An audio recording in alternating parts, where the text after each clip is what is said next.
Google पर अगर आप महाकुंभ लिखकर सर्च करेंगे तो उसमें ऊपर से फूल बरसने लगेंगे। अगर आपको विश्वास नहीं हो रहा है तो आप खुद ही गूगल पे जाइए, ऊपर सर्च करिए महाकुंभ और फिर देखिए करिश्मा महादेव का। आपको अगर विश्वास नहीं हो रहा तो आप खुद करके देख लीजिए।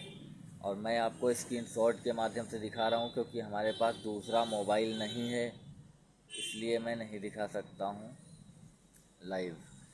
और आपको विश्वास नहीं हो रहा तो आप चेक कर लीजिए, देख लीजिए, ऐसा बिल्कुल होता है। मैं भी पहले विश्वास नहीं कर रहा था।